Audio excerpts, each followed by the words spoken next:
हम हैं आज भी उनके जलवे, पर कोई देख सकता नहीं है, नहीं है, पर कोई देख सकता नहीं है। हम हैं आज भी उनके जलवे, पर कोई देख सकता नहीं है। हम हैं आज भी उनके जलवे, पर कोई देख सकता नहीं है। सबकी आंखों में पर्दा पड़ा है, सबकी आंखों में पर्दा पड़ा है, प्रभु की आंखों में पर्दा नहीं है, प्रभु की आंखों में पर्दा नहीं है। सबकी आंखों में पर्दा पड़ा है, सबकी आंखों में पर्दा पड़ा है, प्रभु की आंखों में पर्दा नहीं है, नहीं है, प्रभु की आंखों में पर्दा नहीं है।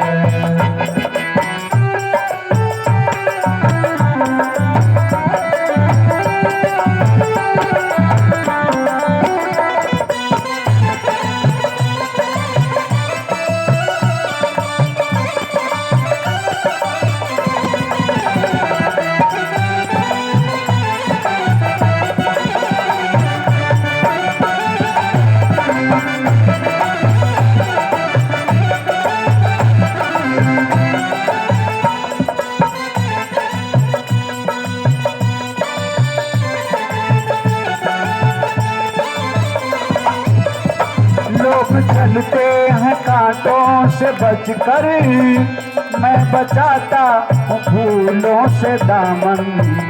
लोग चलते हैं कांटों से बचकर, मैं बचाता हूँ फूलों से दामन। लोग चलते हैं कांटों से बचकर, मैं बचाता हूँ फूलों से दामन। वो लोग चलते हैं कांटों से बचकर, मैं बचाता हूँ फूलों से दामन। इस कदर हमने खाए हैं धोखे, इस कदर हमने खाए हैं धोखे, अब किसी पर भरोसा नहीं है, नहीं है, अब किसी पर भरोसा नहीं है। इस कदर हमने खाए हैं धोखे, इस कदर हमने खाए हैं धोखे, अब किसी पर भरोसा नहीं है, नहीं है, अब किसी पर भरोसा नहीं है। हम हैं आज भी उनके जलवे, पर कोई देख सकता नहीं है। आज है आज भी उनके जलवे, पर कोई देख सकता नहीं है। सबकी आंखों को, सबकी आंखों में पर्दा पड़ा है, सबकी आंखों में पर्दा नहीं है, नहीं है, नहीं है, सबकी आंखों में पर्दा नहीं है, सबकी आंखों में पर्दा नहीं है।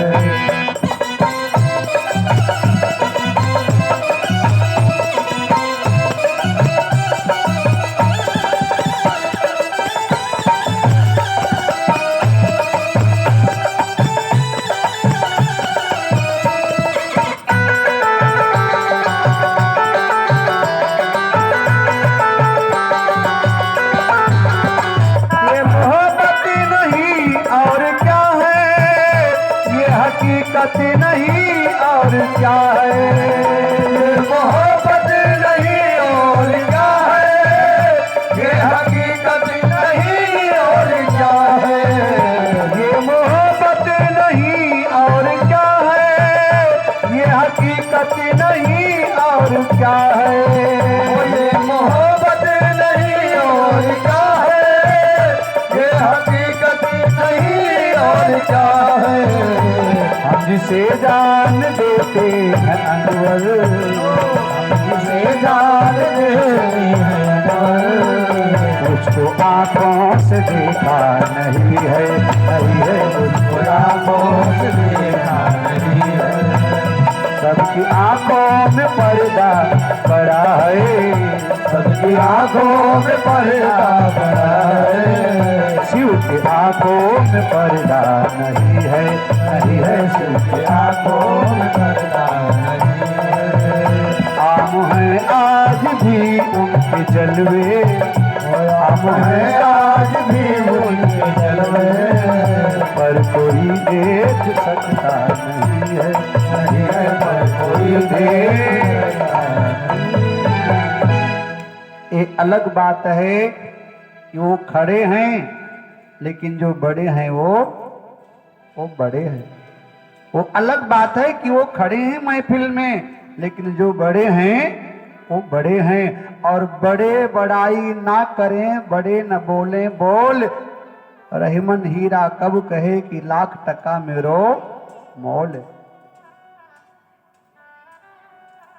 भगवान शिव ने दक्ष के यज्ञ को पुनः देवताओं की प्रार्थना से प्रज्वलित किया है। यज्ञ पूर्ण हुआ, दक्ष को महादेव ने जीवन दान दिया है।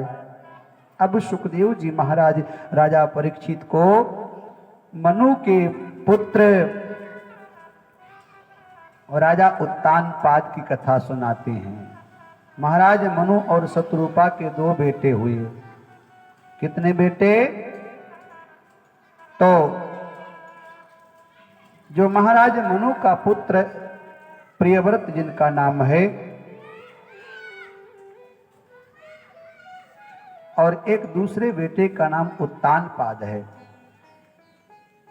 महाराज उत्तानपाद की 2 रानियां हैं। एक का नाम सुनीति है और एक का नाम सुरुचि है। वृद्धावस्था आने वाली है, चौथापन आने वाला है, राजा के कोई संतान नहीं है, इसलिए महाराज उत्तानपाद ने 2 विवाह किया है। 2 विवाह महाराज उत्तानपाद ने किया। बड़ी महारानी बड़ी सरल थी, बड़ी सौम्य हैं, शांत स्वभाव की हैं। और बड़ी महारानी का नाम है सुनीति। क्या नाम है? हर जीव उत्तानपाद है, हर जीव की 2 रानियां होती हैं। उत्तानपाद का मतलब हुआ जिसका पांव ऊपर हो, सर नीचे हो, वामपंथी विचारधारा का व्यक्ति। उत्तानपाद का मतलब उल्टी खोपड़ी का व्यक्ति, उल्टी विचारधारा का व्यक्ति। और ऐसे हर उत्तानपाद के 2 रानियां पाई जाती हैं। एक का नाम है सुनीति और एक का नाम है सुरुचि। सुनीति बड़ी महारानी का नाम है। सुनीति का मतलब हुआ जिसकी नीति सुंदर हो, जिसकी नीति में खोटापन ना हो, जिसकी नीति तटस्थ हो, जिसकी नीति वैदिक हो, जिसकी नीति शास्त्रीय परंपरा का निर्वाह करती हो, जिसकी नीति शास्त्रीय पद्धति से मिलती जुलती हो, जिसकी नीति में कोई खोटापन ना हो। और जहां नियत में खोटापन होता है वहां बरकत नहीं होती है। नियत साफ है तो बरकत वहां पर दिखता है।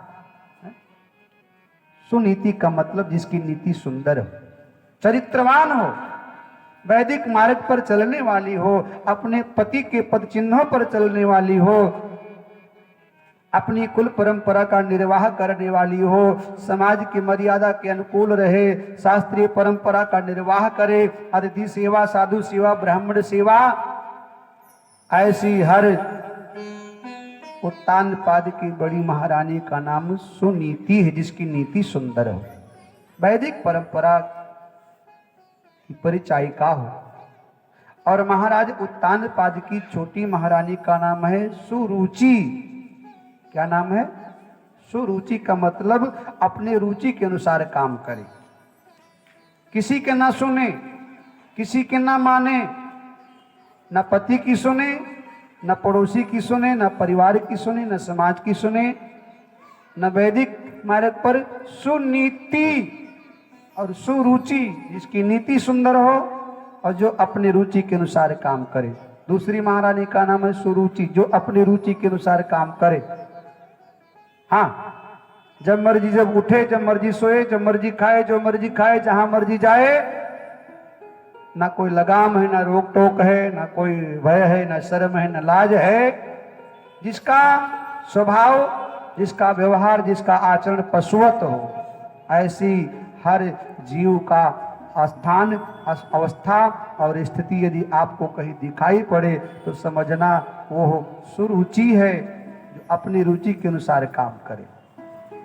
जब मन में आए तो हलवा बना के खा जाए, और जब मन में आए तो साहब पकवान बना के खाए, और यदि पति कह दे कि हमको हलवा खाना है तो 50 बात सुनाए। जरा इन बच्चों को कोई शांत करके आओ।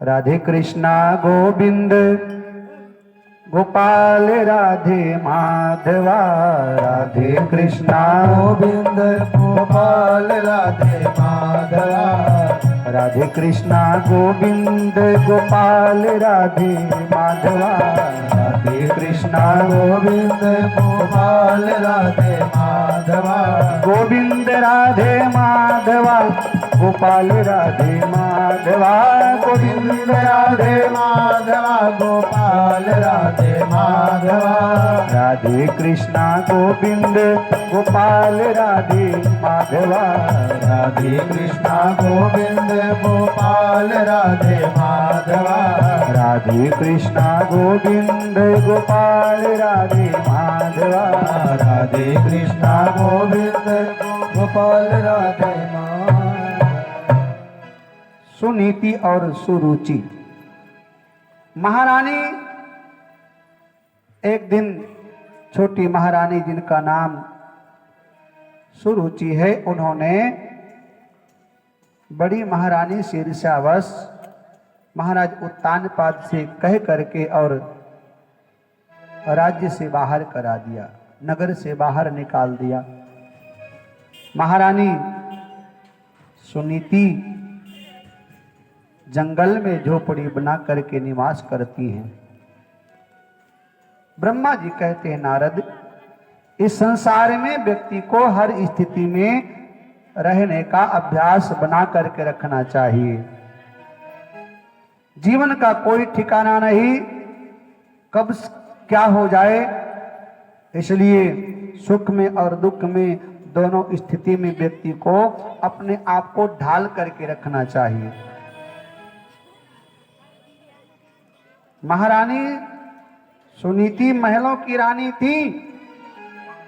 आप कल्पना कीजिए, एक महारानी को जब महल से निकाल करके जब झोपड़ी में भेज दिया होगा राजा ने, तो कितना कष्ट उस जीवात्मा को पड़ा होगा। लेकिन चूंकि उनकी नीति सुंदर है साहब, खोटापन नहीं है,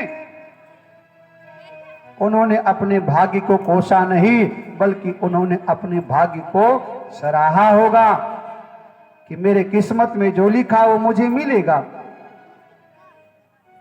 और कहते हैं कि सब्र का फल बड़ा बड़ा मीठा होता है। जितना आप धैर्य धारण करोगे, सब्र आपके जीवन में रहेगा, उतना ही आपके जीवन में आनंद आएगा।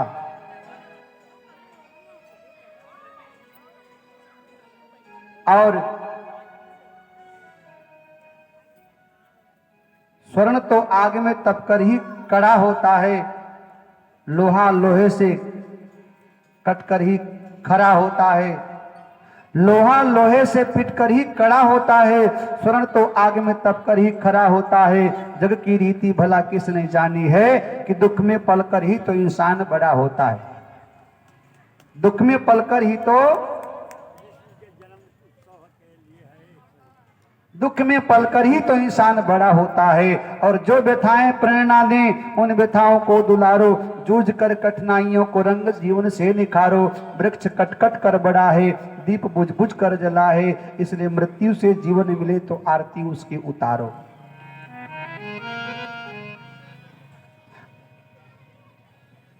हर आंसू में कोई गीत छुपा होता है, हर आंसू में कोई गीत। अच्छा, कभी आपने देखा किसी व्यक्ति को रोते हुए? कुछ लोग ऐसे होते कि रोते हैं, कुछ गाते रहते साथ साथ में, है? दुखड़ा अपना गाएंगे, है? रोते रोते कुछ लोग गाते भी हैं, गुनगुनाते हैं, है ना? तो हर आंसू में कोई गीत छुपा होता है, हर दुश्मन में कोई मीत छुपा होता है। मत कोसो उस अंधेरे को, क्योंकि उसमें से भी सूरज सा कहीं दीप छुपा होता है। सूरज कहां से निकलेगा? अंधेरे को चीर के ही तो निकलेगा। अंधेरे को तुम कोसते रहोगे तो नहीं, अंधेरे ने सूरज को जन्म दिया साहब। इस अंधेरे को तुमने कोसा, वो अंधेरा फटा और उसी में से सूरज का जन्म होता है। बचपने का बेटा है जवानी। कौन है बचपने का बेटा? ये जवानी कहां से आई?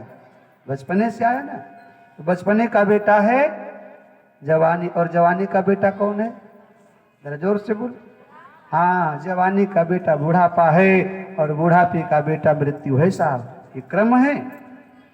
मत कोसो तुम उस अंधेरे को, उसमें भी तो सूरज सा कहीं दीप छुपा होता है। हर सुख के बाद दुख है, हर दुख के बाद सुख है। इसलिए सबसे बड़ी चीज है व्यक्ति को सब्र बना के रखना चाहिए, धैर्य धारण करके रखना चाहिए, और हर स्थिति में व्यक्ति को ढल जाने का साहस, धैर्य, शक्ति, क्षमता, हिम्मत होनी चाहिए। आप कल्पना कीजिए, कथा है इसलिए हम लोग सुन लेते हैं, लेकिन महारानी है, बड़ी महारानी, महलों में पली, महलों में विवाह हुआ और अचानक उनको साहब घर से निकाल दिया है? जुर्म देखा तो शहंशाहों की बस्ती में देखा, और खुदा देखा तो गरीबों की हस्ती में देखा। जुर्म देखा तो शहंशाहों की बस्ती में देखा, और खुदा देखा तो गरीबों की हस्ती में देखा। ये बड़े लोग जब जुर्म करते हैं ना, तो सारी सीमाओं को लांघ जाया करते हैं। महाराज उत्तानपाद ने बड़ी महारानी को घर से निकाल दिया। खाने को मिलता क्या है? मात्र 1.25 सेर जौ, उसका सत्तू बनाकर महीने भर गुजारा करना पड़ता है। एक दिन महारानी के यहां एक बालक का जन्म होता है। नामकरण संस्कार किया गया। बच्चे का नाम पड़ा ध्रुव। ध्रुव का मतलब होता है अटल प्रतिज्ञ व्यक्ति। कुछ ही दिन के पश्चात छोटी महारानी के भी एक बालक का जन्म होता है। इस बालक का नाम पड़ा उत्तम। उत्तम का मतलब घनघोर अंधकार, जिसका जीवन अंधकारमय हो, जिसके जीवन का कोई ठिकाना नहीं, कब खत्म हो जाए, समाप्त हो जाए। पानी का बुलबुला है। दोनों भाइयों का जन्म हुआ और दोनों का पालन पोषण हो रहा है। एक महलों में पल रहा है, एक झोपड़ी में पल रहा है। लेकिन संस्कार महलों में नहीं, झोपड़ी में मिल रहा है। महलों में तो साहब, महलों में तो केवल यही है, ये तेरा है, वो मेरा है। लेकिन झोपड़ी में साहब सेवा, समर्पण, सद्भावना, प्रेम, ये सब है साहब। दोनों भाइयों का धीरे धीरे लालन पालन हो रहा। ध्रुव जी महाराज थोड़े बड़े हुए। एक दिन ध्रुव जी महाराज के सहपाठियों ने पूछ लिया, आपके पिता कौन हैं? ध्रुव जी महाराज को कभी खबर नहीं लगी हमारे पिता कौन हैं, क्योंकि महारानी सुनीति जो है ना, वो माता पिता दोनों की भूमिका निभाती है। एक बात ध्यान रखना, एक माँ जो है वो अपने बच्चे को पालने में माँ बाप दोनों की भूमिका निभा सकती है, माँ जो होती है वो अपने बच्चे को पालने में माता पिता दोनों की भूमिका निभा सकती है, लेकिन एक बाप अपने बच्चे को पालने में केवल बाप की भूमिका निभा सकता है, वो माँ की भूमिका कभी नहीं निभा सकता है। राजा उत्तानपाद छोटे बेटे के लालन पालन में लगे हैं, बड़े का कुछ खबर नहीं। एक दिन